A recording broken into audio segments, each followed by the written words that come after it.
70-летний юбилей со дня образования отмечает сегодня отделение оториноларингологии Второй республиканской больницы.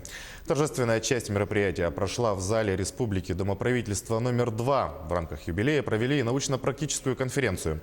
Ее посвятили актуальным вопросам развития оториноларингологии в регионе.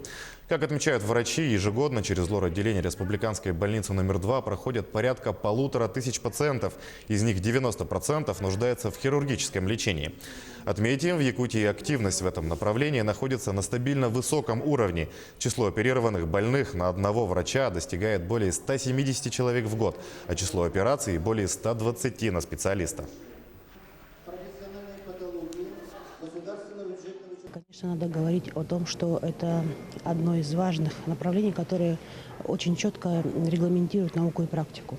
Здесь развиваются и научные направления, и сегодня мы говорим, что отоларингология или лор-патология, как привыкли ее называть, она сегодня имеет значение и на первичном звене, и в фельдшерско-акушерском пункте, потому что мы знаем, что наши климатические условия всегда нам дают больше процент заболеваний в лор-органах, так и высокотехнологичная медицинская помощь. Сегодня наши хирурги имеют возможность делать уникальнейшие операции, в том числе с лазерной коррекцией, занимаются как изменением патологических состояний, так и пластической хирургией, и так и самое важное, сегодня они оперируют в том числе и онкологию.